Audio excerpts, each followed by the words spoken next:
सर्दियों की एक रात एक 30 साल की महिला ने अपनी पूरी फैमिली के साथ बहुत हंसी खुशी डिनर किया।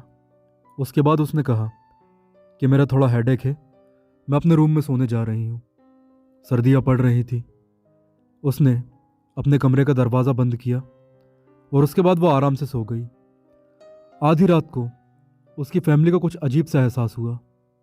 ऐसा लगा जैसे पूरे घर में किसी तरह की गैस या दुर्गंध भर चुकी है। वो जल्दी से उठे, यहाँ वहाँ देखा और इसके बाद जब उस महिला के रूम में गए और दरवाज़ा खटखटाया तो किसी तरह की कोई आवाज़ नहीं आई और घर वालों का अंदाज़ा लग गया कि हो ना हो यह गैस या धुआं या बदबू इसी कमरे से आ रही है। दरवाज़ा तोड़ा गया और देखा तो महिला बेहोश पड़ी हुई थी। महिला को जल्दी ही कमरे से बाहर खींचकर लाया गया।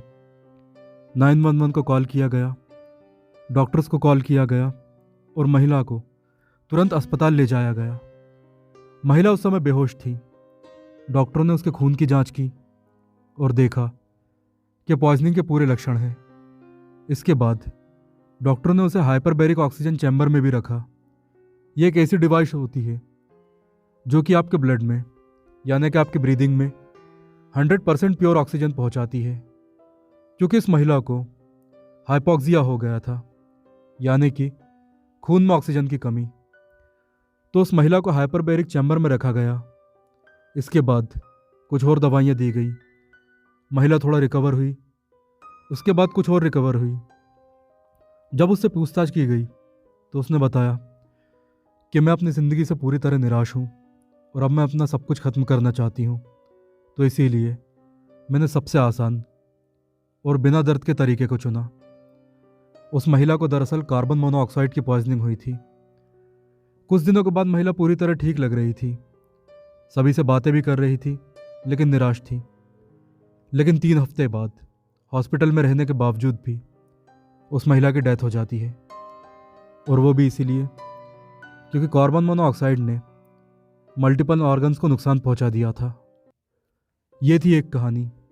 इसी तरह है दूसरी कहानी।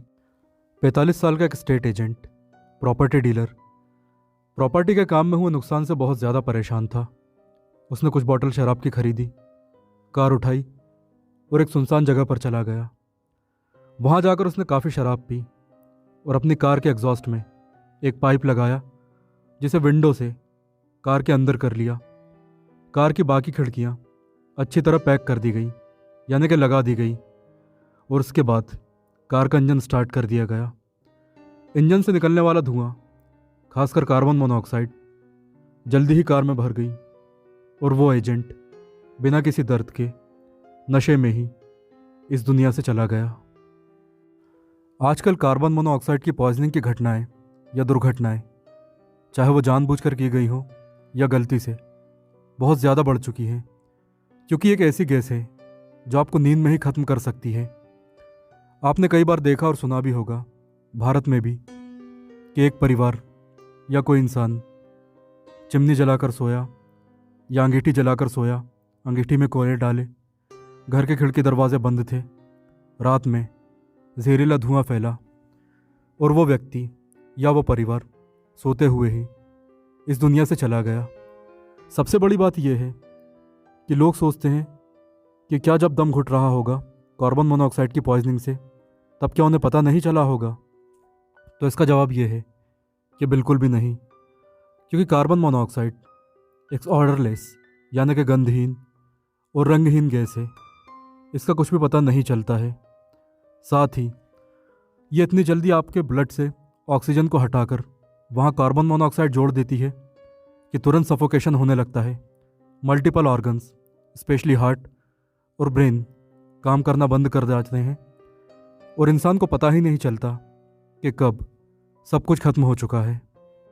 यदि कोई व्यक्ति जाग रहा है और उसके आसपास कार्बन मोनोऑक्साइड का कोई सोर्स हो, चाहे वो कमरे में रखी अंगीठी हो, चाहे वो ट्रक या कार या फिर दूसरी गाड़ियों का धुआं हो, चाहे वो घर का गीज़र ही क्यों ना हो जो बाथरूम में यूज़ किया जाता है, यदि वो जाग रहा है और कार्बन मोनोऑक्साइड का एमिशन हो रहा है तो उसको कुछ लक्षण महसूस हो सकते हैं, जैसे कि सिर दर्द, कमज़ोरी, चक्कर आना, मितली और उल्टी, सांस लेने में कठिनाई होना यानी कि शॉर्टनेस ऑफ ब्रीदिंग, कन्फ्यूज़न यानी कि भ्रम, साथ ही धुंधला दिखाई देना, उनीदापन।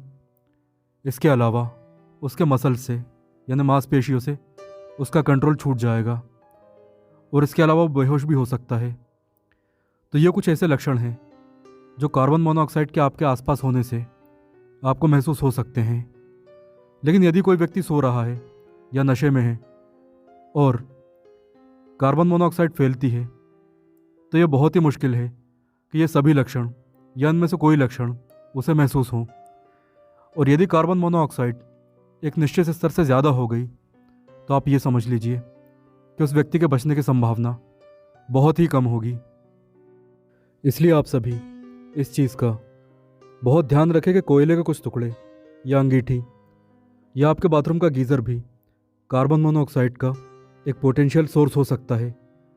और यदि इन चीज़ों में, खासकर इलेक्ट्रॉनिक चीज़ों में जिनसे कार्बन मोनोऑक्साइड निकल सकती है, उनमें कोई ख़राबी आती है तो उसे तुरंत रिपेयर करवाएं। कमरे में कभी भी अंगीठी जलाकर ना सोएं।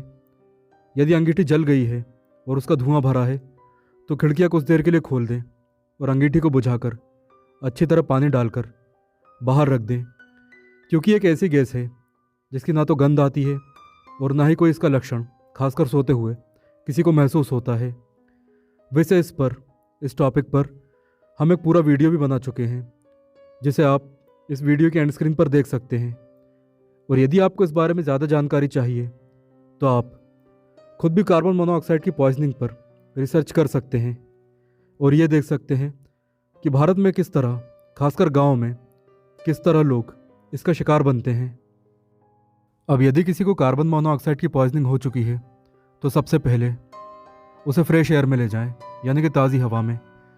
यदि कमरे में कार्बन मोनोऑक्साइड का कोई सोर्स है जैसे कि अंगीठी या चूल्हा वगैरह, तो उसे बाहर निकाल दें और पानी डालकर बुझा दें और व्यक्ति को जल्दी से जल्द पास के ही अस्पताल ले जाएं। और सबसे बड़ी गलती जो लोग करते हैं वो ये होती है कि यदि व्यक्ति हॉस्पिटल ले जाने के बाद अच्छा महसूस करने लगता है, खासकर ऑक्सीजन वगैरह लेने के बाद, तो उसे जल्दी ही छुट्टी करवाकर घर पर वापस ले आते हैं। लेकिन आपको ऐसी गलती बिल्कुल भी नहीं करना है, क्योंकि इंटरनल डैमेज को मॉनिटर करना बहुत ही ज़्यादा इम्पॉर्टेंट होता है। जैसा कि हमने इस वीडियो के पहले केस में देखा कि वो महिला उपचार के बाद अच्छा महसूस करने लगी थी, लेकिन 3 हफ्तों के बावजूद भी और अस्पताल में रहने के बावजूद भी उसकी डेथ हो जाती है। तो आप इस बात का विशेष ध्यान रखें। और यदि पॉइज़न और बाकी ऐसी चीज़ों से जुड़े आपको वीडियो पसंद आते हैं तो इस वीडियो की नेचुरल एंड सिंथेटिक पॉइज़न की प्लेलिस्ट को ज़रूर देखें। और मैं आपसे मिलता हूँ ऐसे ही किसी वीडियो में।